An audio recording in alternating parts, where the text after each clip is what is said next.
네, 안녕하세요. 저는 NH투자증권에서 제약바이오랑 의료기기 이런 헬스케어 전반적인 것을 담당하고 있는 박병국 연구원이라고 합니다. 그래서 오늘 말씀드리는 내용은 제가 6월 1일에 하반기 전망 자료를 그 인덱스 자료를 낸 내용으로 구성을 했고요.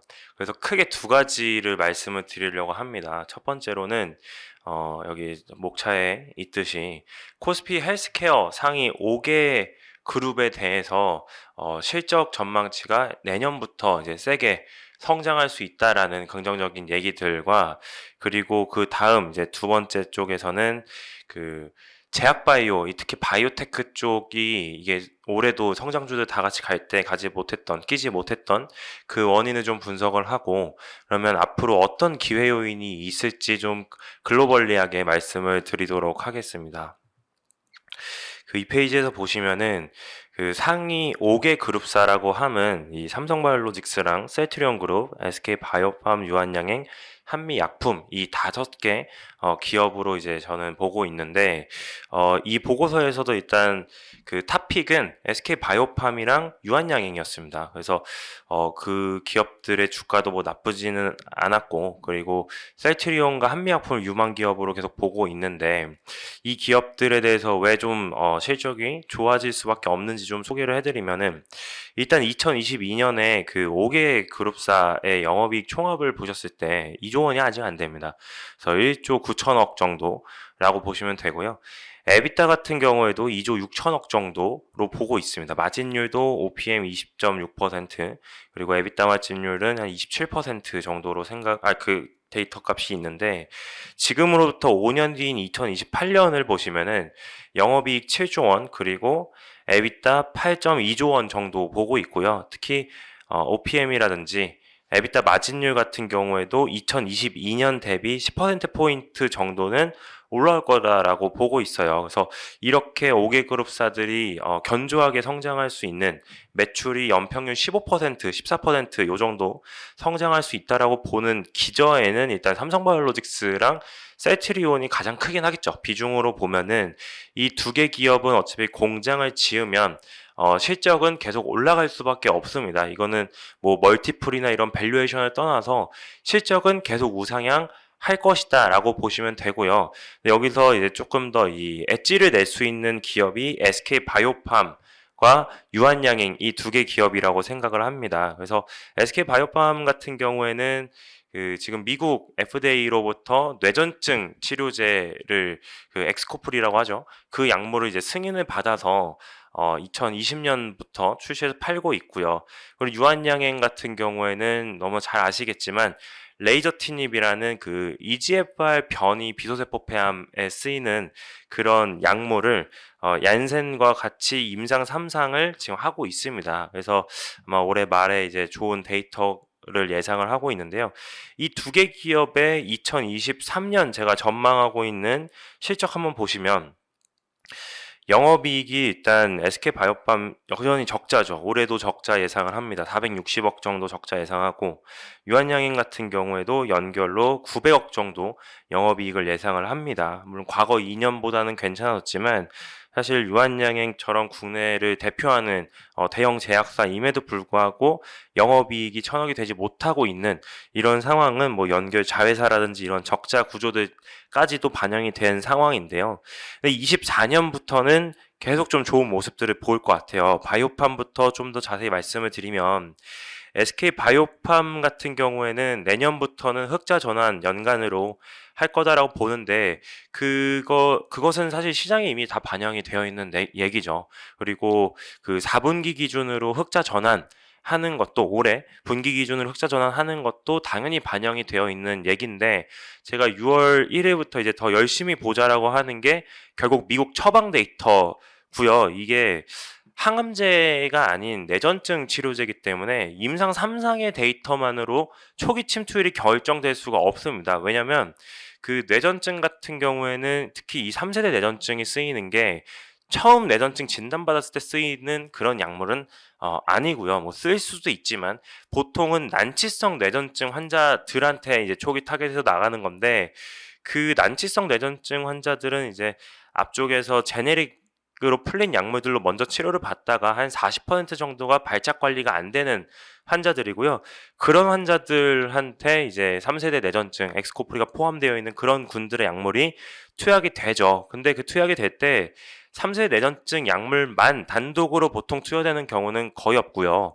앞쪽에 쓰이는 이런 제네릭 약물들이나 이런 다른 약물들과 사실 같이 쓰이기 때문에 그런 약물과의 상호작용 데이터라든지 뭐 병응했을 때 나타나는 뭐 중추신경계 관련된 독성, 뭐 이상 반응 이런 데이터들이 많이 쌓여야 되는데 임상 3상의 데이터만으로 그거를 확신할 수는 없겠죠, 필드에서. 그래서 지난 3년간 그런 리얼월드 데이터가 많이 쌓였다라고 보시면 되고요. 그래서 올해부터 그 이동훈 대표님이라고 이제 새로운 대표님이 미국 쪽의 새로운 영업 방식이나 뭐 인센티브 제도도 도입을 하고 실제로 가셔서 신규 환자 처방을 굉장히 늘리고 있습니다. 이거는 단순히 뭐 제약 영업의 수준이 아니라 그 리얼월드 데이터를 기반으로 해서 기존 스페셜리스트에서 제너럴리스트까지 처방 의사들을 확대하는 그런 전략이라고 보시면 됩니다. 그런 시그널을 처방 데이터로 볼 수 있는 거죠. 블룸버그 처방 데이터로 볼 수가 있는 거고 그 블룸버그 처방 데이터가 올해부터 시장 전반적으로 또 높아지는 게 호재라고 봐주시면 될 것 같아요. 그래서 이 블룸버그 처방 데이터가 사실 특히 3세 내전증 치료제 전체 시장에서 2020년 1분기까지는 YOY로 10% 정도 성장을 했습니다. 근데 코로나의 영향이 이제 어쩔 수 없이 이제 찾아왔고, 엑스코프리가 이제 막 출시하는 시점부터 20년 이제 하반기로 가면서 전체 시장의 성장률이 YOY로 5%대 한 자리로 꺾입니다. 그게 21년까지 이어졌고요. 다만 이제 2022년부터는 코로나19에 대해서 이제 그 약간 리오프닝이 미국이 먼저 좀 열렸죠. 그러면서 성장률이 다시 10%, 시장 성장률이 10%로 올라왔고 올해 이 성장률이 10%대 중반까지 올라왔습니다. 이게 기업을 보실 때 전체 시장이 커지는 그런 시장 안에 있는 개별 기업은 사실 실적이 더 좋게 나올 수밖에 없는 거잖아요. 그래서 SK 바이오팜의 마켓시어가 계속 늘어나고 있는 점은 더 긍정적이다라고 보시면 되고 신규 환자의 비중이 22년 12월을 바닥으로 해서 다시 올라오고 있습니다. 그래서 일단 이 바이오팜도 이 5개 그룹사 실적이 높아지는 데 있어서 굉장히 중요한 역할을 한다라고 보시면 되죠. 그리고 이제 유한양행도 말씀을 좀 드리면 유한양행 같은 경우에도 그 보시면 21년, 22년 뭐 연결로 영업이익이 486억 원, 360억 원 굉장히 저조했죠. 이거는 연결 자회사들의 적자가 이제 어쩔 수 없이 나올 수밖에 없었기 때문에 그런 게 반영이 되었었고 올해는 이제 연결 자회사들의 적자폭이 거의 이제 없어지거나 오히려 플러스가 되는 그런 상황이기는 해요. 그럼에도 불구하고 국내 의약품 매출이 뭐 매우 큰 회사는 아니다 보니까 일단은 시가총액 대비 영업이익은 조금 다소 아쉬웠죠. 올해까지도 그럴 것이고 근데 이제 내년부터는 제가 영업이익을 일단 1,700억 보고 있고요. 25년, 26년, 27년, 28년 갈수록 영업이익이 의미 있게 이제 성장하는 걸로 추정을 하고 있습니다. 이 뒤에 있는 이렇게 갈 수 있는 이유는 당연히 국내 영업도 되게 잘 될 거라고 봐요. 앞으로 결국 인구 구조가 노령층이 늘어나기 때문에 잘 될 수밖에 없는데 여기에다가 그 얀센이 지금 임상 개발하고 있는 레이더티닙이라는 그 아까 그 약물 그게 내년에는 미국과 유럽에 승인이 될 가능성을 저는 좀 많이 열어두고 있어요. 그래서 뭐 방식이야 1차 치료제가 됐든 아니면은 뭐 경쟁 약물인 타그리소 약물을 사용하고 나서 내성이 생긴 환자들한테 쓰이든 그런 이제 승인을 좀 점치고 있고요. 그래서 그런 승인이 만약에 이제 이루어진다라고 하면은 얀센으로부터 들어오는 기술료, 특히 마일스톤과 로열티 두 개로 나눠서 들어오는데 의미가 클 거라고 봅니다. 그래서 지금은 멀티플이 사실 낮은 기업은 아니지만 사실 이제 다른 섹터 성장주처럼 26년, 27년 그때 실적을 뭐 할인해서 가지고 온다라고 하면은 멀티플 부담은 많이 해소가 될 수 있습니다. 그래서 지금 저도 이거를 뭐 굉장히 세게 추정한 것도 아니고 보수적으로 추정을 하고 있는데 이런 국내 신약이 글로벌 블록버스터가 되는 그런 해가 이제 내년부터 뭐 SK바이오팜이든 유한양행이든 실적이 가시화 될 것이기 때문에 전반적으로 뭐 코스피 헬스케어에다가 코스닥 바이오테크까지도 좋은 영향을 미칠 수 있다라는 포인트인 거죠. 그리고 한미약품도 제가 이제 4월 초부터 기존의 홀드를 유지하다가 바이로 좀 바꿔가지고 이제 좋게 보고 있는 그런 기업이고 하는데, 여기에 일단 투자 포인트, 일단 돈을 굉장히 잘 법니다. 그래서 2023년 제가 보고 있는 영업이익 2,200억이고, 특히 에비타로 본다면 3,254억 정도 보고 있거든요. 그리고 한미약품 최근 그 MSD한테 기술 이전한 내쉬 치료제를 개발하고 있는 듀얼 에고니스트 같은 경우에도 이번 달 말 6월 23일에 그 유럽 간학회에서 좋은 데이터를 또 오럴 프레젠테이션 통해서 공개할 예정입니다. 그래서 이런 신약 모멘텀까지 반영이 이제 점점 될 텐데, 그렇게 보면 신약같이 뺐을 때 이브에비타 거의 국내 제약사 중에 가장 낮습니다. 그렇기 때문에 저는 여전히 저평가 구간이라고 생각하고 있고, 그리고 이들에게는 그 지금 평택에서 가동률이 절반 이하로밖에 돌아가지 못하고 있는 뭐 바이오 플랜트라든지 이런 좀 가동률이 낮은 공장들에 대해서 대표이사님이 CMO 비즈니스를 하겠다라는 얘기를 올해부터 이제 좀 의미 있게 하고 있습니다. 그래서 여기에 대해서도 지금 뭐 GLP-1 어거니스트라든지 이런 펩타이드 의약품 시장이 점점 커지는 시장 그 분위기이기 때문에 그 뭐 수주받는 약물들이 어떤 약물이 될지는 사실 전혀 알 수 없는 상황이지만, 그런 CMO 수주 가능성도 당연히 히든 밸류로 남아 있다라고 보시면 될 것 같습니다. 그래서 그 3페이지는 앞에서 말씀드렸던 이제 내용들을 좀 정리해서 나타낸 건데요. 그래서 앞에서 SK바이오팜, 유한양행, 한미약품 위주로 좀 말씀을 드렸다면은 그 삼성바이오로직스랑 셀트리온도 괜찮게 보고 있어요. 여전히 괜찮게 보고 있고요. 일단 삼성바이오로직스 같은 경우에는 제가 6월 1일 전망 보고서에도 여태까지 주가가 좀 이렇게 좋지 못할 수밖에 없었던 이유들 이제 세네 가지를 적어놨는데, 일단은 작년에 그 환율 때문에 너무 좋았었던 것이 있었고요. 그리고 작년에 또 그 S&P 500 헬스케어 등 대형 헬스케어 그룹들이 국내외 전부 다 그 경기 방어주로서 주가 방어가 굉장히 잘 됐습니다. 그래서 시장 대비 굉장히 좋았던 게 삼성 바이오로직스입니다.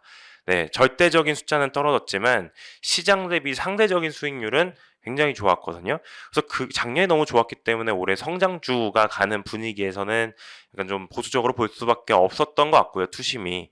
그리고 마지막으로 이 1, 2분기 실적이, 상반기 실적이 좀 이제 하반기보다는 좀 낮을 수밖에 없었습니다. 네, 그래서 하반기 때 4공장이 새로 돌아가는 것도 있기 때문에 지금 이제 하반기로 가면서 실적도 좋아지고, 그리고 결국에 근본적인 제가 문제점이라고 얘기하는 건 그 바이오 시장이 가장 중요한, 그리고 삼성바이오로직스가 위탁 생산 사업을 하고 있는 단일항체 치료제 시장이 2021년을 성장률 고점으로 하고 22년부터 성장률이 내려오고 있습니다. 네.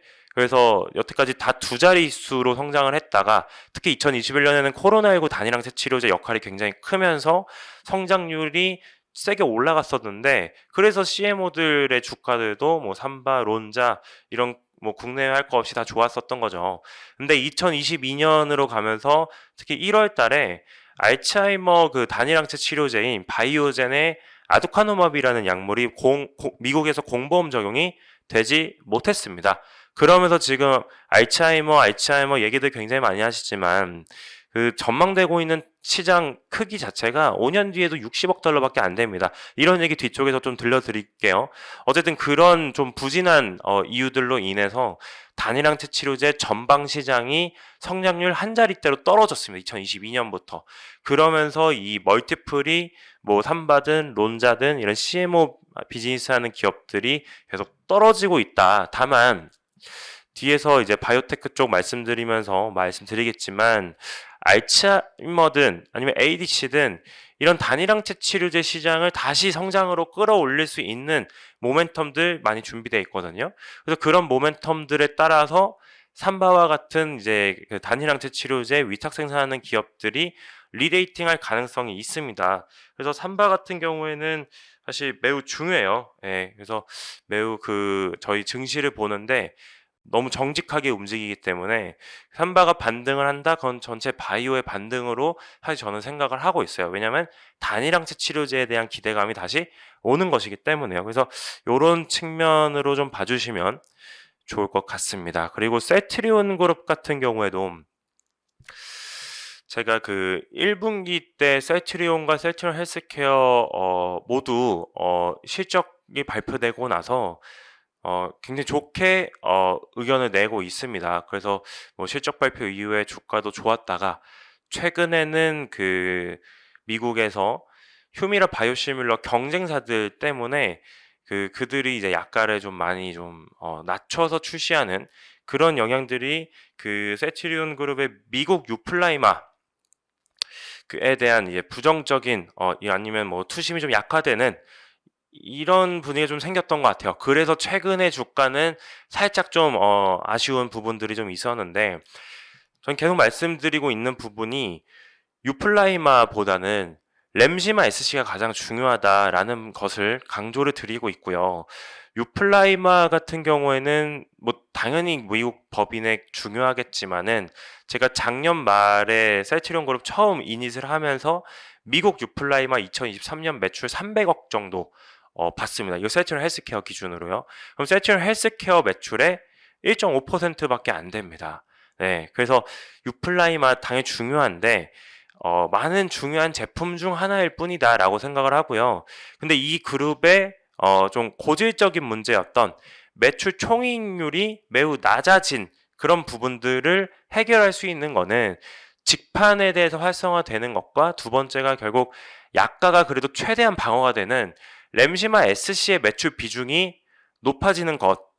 예. 그래 결국 램시마 SC가 유플라이마나 이런 다른 약물들보다 더 중요하다라고 계속 말씀을 드리는 거고요. 그래서 이런 측면에서 저는 셀트리온 그룹은 올해 실적, 내년 실적, 램시마 SC를 중심으로 좋을 것 같아요. 그리고 어, 유플라이마 같은 경우에도 이게 미국에서 PBM 등재 시점에 대해서는 전혀 알 수가 없지만 어쨌든 최근에 셀트리온 경영진분들하고도 소통을 해보고 하면은 열심히 노력 중인 것 같고 실제로 미국 법인에 채용되고 있는 셀트리온 헬스케어 미국 법인에 채용되고 있는 그런 인력들이 뭐 PBM이라든지 대형 PBM이라든지 글로벌 제약사에서 이런 유통 쪽 영업 쪽에서 좀 큰 역할을 했던 분들을 많이 채용을 하고 있는 것 같아요.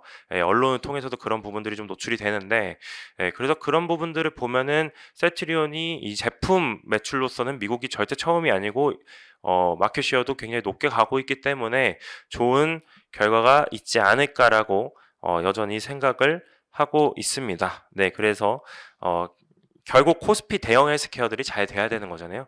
그래서 이런 부분들을 좀 앞에서 많이 강조해서 말씀을 드렸고요. 그래서 4페이지 같은 경우에도 25년의 SK 바이오팜의 영업이익률 이게 컨센서스가요. 영업이익 25년 바이오팜 영업이익 컨센서스가요.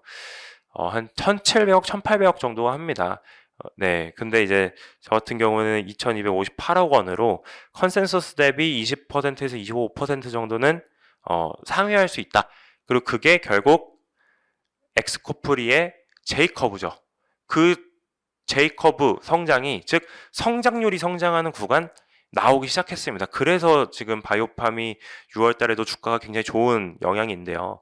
네, 이 바이오팜에 대해서 좀 더 강조해 드리고 싶은 게 여기는 제가 유한양행도 좋아하고 한미약품도 좋아하고 하지만 그런 국내 제약사들보다 결국에는 그들의 성과가 다 나왔을 때 EPS가 어느 정도 무르익었을 때에는 SK 바이오팜이 그런 국내 다른 대형 제약사들보다 멀티플을 더 많이 받아야 되는 게 사실입니다. 왜냐하면 SK 바이오팜 같은 경우에는 미국에 직판을 하죠. 그래서 직판을 하면서 처음부터 좋았던 건 아니지만 그게 자리를 잡아가고 있는 모습인 거고요. 그게 27년, 28년 정도가 되면은 그 미국 직판을 통해서 연결 매출로 벌어들이는 게 엑스코프리 매출이 거의 뭐 8천억에서 1조 정도 될 수 있습니다. 그러면 미국 의약품 유통을 직판으로 하면서 매출액이 1조 원 정도 나오는 기업은 이거는 멀티플이 충분히 할증될 만한 요소거든요. 50%, 100%그 이상 할증될 수도 있습니다. 국내 의료기기 기업에 대해서도 제가 해외보다 계속 좀 멀티플이 낮다, 저평가다 얘기를 드리지만 해외가 어쨌든 멀티플이 두세 배 정도 높을 수밖에 없는 거는 선진국에 직접 유통을 하기 때문이거든요. 그래서 SK바이오팜도 이제는 멀티플로 충분히 얘기할 수 있는 기업이 된 겁니다. 그래서 좀 지켜봐 주셨으면 좋겠고요. 그리고 유한양인 같은 경우에도 이제 기술료 5,502억 원을 27년에는 수령할 수 있다. 물론 이거는 매출 기준이고요.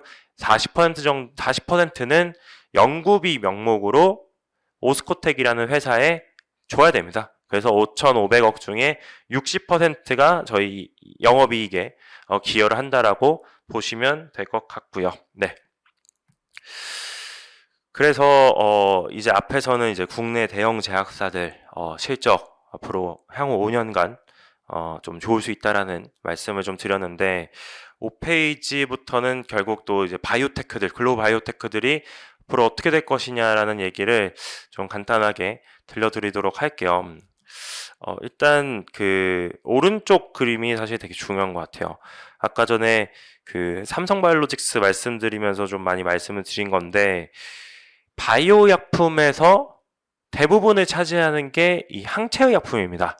그 중에서도 대부분을 차지하는 게 단일항체 치료제인데 이 단일항체 치료제가 2021년에 성장률을 오른쪽 그림에서 보시면 20%가 넘었죠. 이거는 뭐 코로나19 단일항체 치료제 역할이 좀 컸다라고 보는데 근데 22년부터 결국 기저가 너무 높았던 것도 있고 그리고 알츠하이머나 이런 약물들이 공보험에 지정되지 못한 것도 있고 ADC에 대한 얘기 뒤쪽에서 드리겠지만 얘기가 굉장히 많이 되고 딜도 많이 되고 하지만 전망치 굉장히 낮습니다. 즉 이 전망치가 더 높이 올라갈 만한 여지들이 굉장히 많다라는 내용인데 어쨌든 현재 시장에 반영되고 있는 단일항체 치료제 성장률이 이제 한 자릿대로 내려온 거죠. 예, 그래서 이거는 전체 바이오 센티에 안 좋을 수밖에 없는 영향이라고 보시면 될 것 같고 그래서 뭐 코스피 코스닥에서 차지하고 있는 제약바이오의 비중도 20년 하반기를 고점으로 이제 계속 내려오고 있다라고 봐주시면 될 것 같습니다. 그래서 올해 상반기 때도 이런 제약바이오에서 특히 바이오테크들이 다른 성장주들이 갈 때 뭐 2차전지, 로봇 AI 이런 성장주들이 갈 때 제약바이오가 못 갔죠. 그 이유는 결국 이제 시장 전망치가 성장하지 못한다는 얘기를 제가 좀 들려드리려고 하는 거고요. 네. 10페이지 보시면 2010년대에 들어오면서 그 바이오 지수가 해외 바이오 지수가 대세적으로 상승했던 게 세 번이 있습니다. 첫 번째가 2014년부터 있었고요. 두 번째가 2017년 정도에 이제 무르익었고 세 번째가 2020년에 코로나19 V자 반등 때 바이오가 다른 그 어떤 섹터보다 세게 갔었던 3차 대상승까지 있었는데 공통점이 있습니다. 네, 공통점이 있어요. 그 공통점이라는 거는 결국 의약품 시장, 특히 신약 시장에 대한 전망치가 당연히 계속 우상향인데 언제든 이건 우상향입니다. 지금도 신약 전망치는 계속 우상향하고 있어요. 근데 이 우상향을 만들었던 이런 전망치가 더 성장을 해야지 증시가 올라가잖아요. 바이오 지수가 그렇게 해야 올라가는데 이 1차, 2차, 3차 때 그런 뉴스들이 있었다라는 거죠. 그래서 그 바이오 1차 대대성장기에 대상승기에 2014년을 보시면 FB의 그 휴미라, 지금 시밀러로 얘기가 많이 되고 있는 휴미라의 실적이 많이 올라오던 때고요. 전망치가. 그리고 길리어드의 뭐 하버니 소발디라는 이런 간염 치료제 같은 경우에도 이제 좀 기대감이 많이 커졌던 시기죠. 그리고 2017년이 굉장히 중요할 것 같은데요. MSD의 이제 키트루다 너무나 잘 아실 것 같아요. 바이오 쪽 보신다면. 이 MSD 키트루다부터 해서 PD1, PDL1 쪽의 면역 관문 억제제들, 면역 항암제들 그 좋은 성과들, 임상 성과들이 이때 많이 나왔어요. 그래서 MSD 주가 차트도 보시면은 그 키트루다가 2028년 특허 만료될 때까지 계속 우상향을 하는 모습인데 주가는 17년부터 19년 상반기까지 오르고 나서 그때부터 쉽니다. 그러다가 2022년 때 경기방어주로 부각받으면서 그냥 글로벌 작사 다 같이 올라서 오른 것이고, 그래서 키트루다가 반영된 건 2017년, 18년 그때다. 근데 지금 의약품 시장에서 가장 크게 성장하는 게 키트루다입니다. 네. 앞으로 5년 뒤까지도 가장 큰 매출을 달성하고 있죠. 그게 이미 지금으로부터 뭐 6년 전, 5년 전에 반영이 끝났다라는 거죠, 증시에. 그거는 사실 이제 그 다음에 새로운 뉴스가 나와주는 게 매우 중요하다라는 건데, 일단 3차 상승기 2020년부터 V자 반등 세게 했을 때 보시면은 이때도 시장이 커지는 뉴스가 있었죠. 그러니까 시장의 기대감을 커지게 하는 뉴스들이 있었죠. 엄밀하게 말하면 첫 번째가 유전자 가위가 노벨상을 받았던 2020년 10월, 예, 그때 이제 한번 또 크게 한번 올라갔고요. 그리고 2020년 11월, 12월 그때 코로나19 mRNA 백신이 임상 성공합니다. 네, 모더나랑 파이자랑 성공을 하면서 그때 이제 그 유전자 세포 치료제에 대한 기대감이 엄청나게 커지는 그런 것 때문에 바이오가 다른 섹터, 특히 나스닥 지수랑 지금 비교를 해보시면은 엄청나게 차이를 두면서 올라가는 것을 보실 수가 있어요. 근데 이게 이렇게 올라갈 수 있었던 그 뒷배경엔 결국 유동성이 있었다라는 거고요. 이 유동성이 정말 폭발적으로 증가를 하면서 바이오 지수가 오르긴 올랐는데, 앞서 말씀드렸던 그 두 가지 이유, 특히 유전자 가위에서 이 항암제로 개발했던 뭐 크리스퍼 테라피틱스라든지 그런 데서 결국 임상에서의 그 지속률을 좀 달성하지 못했습니다. 카티 개발할 때요. 그리고 mRNA 백신에 대해서는 10년, 15년 먹는다가 아니라 이거 이제 1, 2년 정도만 복용하면 끝날 것 같은데라는 생각이 2021년에 많이 반영이 됐고, 유동성도 이제 축소된다는 얘기에 바이오 지수가 대세적인 하락, 오히려 이 3차 상승은 실질적인 시장 성장을 만들지 못했기 때문에 독이 됐다라는 생각을 하고 있어요. 그러면서 이제 다시 또 하락기가 찾아온 거고, 그게 이제 벌써 2년 반 정도가 된 것 같습니다. 그래서 2014년, 17년 20년 이렇게 3년에 한 번씩 보통 대상승기가 왔었었는데, 지금 곧 3년이 다 돼가는 시점이죠. 그래서 제가 이제 뭐 3년 주기설을 뭐 강조드리는 건 아니고요.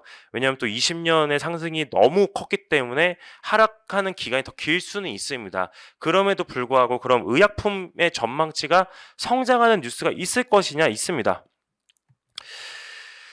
네, 그 15페이지 보시면은 이게 아마 강조드리고자 하는 페이지 중에서는 가장 마지막 페이지가 될 것 같은데요. 결국 ADC랑 알츠하이머에서 그런 전망치의 성장이 나올 수 있을 것 같다라고 생각을 합니다. 먼저 이 ADC 같은 경우에 국내에도 대표적인 기업이 있기 때문에 뭐 다양한 증권사에서 다양한 뭐 또 언론사에서도 ADC에 대한 얘기를 많이 하시는데 좋은 내용들이죠. 그럼에도 불구하고 저희는 이 바이오 지수가 언제 오를 것이냐를 생각을 해야 되기 때문에 이것에 대한 전망치가 현재 얼마가 되고 앞으로는 이 전망치가 얼마까지 커질 수 있을까라는 얘기를 해봐야 된다라는 거예요. 그래서 왼쪽 그림에서 보시면 2028년을 기준, 5년 뒤죠. 5년 뒤를 기준으로 글로벌 헬스케어 애널리스트나 이런 전망하는 리서치 기관이나 ADC 시장 전망하고 있는 수준 160억 달러 정도가 됩니다. 네. 160억 달러 하면은 좀 와닿지 않으실 수 있는데 굉장히 작은 숫자거든요. 키트루다 같은 경우에는 5년 뒤에 단일 제품으로만 250억 달러 팔 거다라고 예상되고 있고요. 휴미라 같은 경우에는 이미 2022년에 미국에서만 170억 달러, 180억 달러를 팔았어요. 근데 이 ADC 전체 시장이 160억 달러라고 하는 거는 매우 낮게 전망되고 있다. 이 낮게 전망되는 게 바이오 지수에 지금 반영이 되어 있는 거예요. 네, 그러면 이게 왜 이렇게 낮게 전망이 되어 있느냐? 현재 추정되는 거는 유방암 위주로만 전망치가 반영이 되어 있습니다. 그래서 여기 에너투라든지 캐살라라든지 트로델비라든지 다 유방암 파이프라인들에 대해서만 추정치가 있죠. 왜냐하면 임상 2상 3상에서 좋은 결과들 보여준 거는 유방암 위주니까요. 근데 저는 NH투자증권에서는 한 700억 달러 최소로 갈 수 있다. 잠재 시장을 그렇게 보고 있습니다. 근데 그렇게 보는 근거는 결국 이 다양한 그 고용암으로 확대가 되고 있다라는 부분이고요. 그래서 16페이지에서 이 키트루다, 옵디보, 뭐 티센트릭, 임핀지 이런 PD1, PD-L1 시장이 승인받은 암종도 굉장히 많은데 이 음영 침 부분이 ADC가 지금 초기 임상 시작한 암종입니다. 거의 다 하고 있고요. 그리고 저는 PD1, PD-L1보다 시장 다 커질 것 같아요. 왜냐하면 PD1, PD-L1 같은 경우에는 그냥 항체 크게 네 가지가 시장을 점령했거든요. 키트루다, 옵디보, 임핀지, 티센트릭 이 네 가지가 시장을 점령을 했고 그렇기 때문에 상대적으로 반응률이 높은 암종도 있었지만 대부분 반응률이 낮았어요.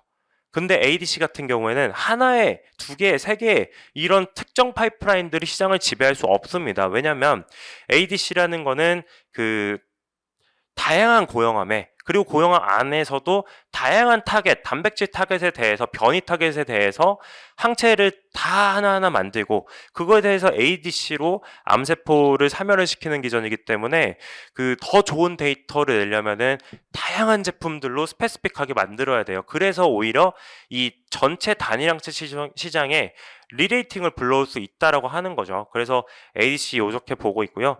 그리고 두 번째로 알츠하이머 같은 경우에도 현재 시장 전망치가 오른쪽 그림에서 보시면 60억 달러 정도로 보고 있는데 이것도 결국 공보험이 아직 지정이 되지 않았기 때문에 이 정도 시장 전망치라고 보시는 게 맞고요.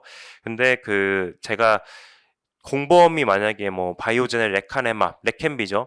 그런 약물이 공보험 지정이 될 수 있다. 미국에서 그런 뉴스가 나오기만 한다면 침투율 30% 정도만 가정을 해도 250억 달러 정도의 시장 전망치로 확 올라갈 수가 있습니다. 이것도 단일항체 치료제거든요. 결국 이제 이런 전망치가 성장하는 뉴스들이 앞으로 나올 수 있기 때문에 여태까지 이제 키트루다 의존적이었던 바이오 산업은 이제 좀 바뀔 수가 있고 제가 저번 주에 시카고의 미국 종양학회 직접 갔다 와서 보면은 포스터들이 면역 항암제 비중은 이제 조금 많이 줄어들었고요.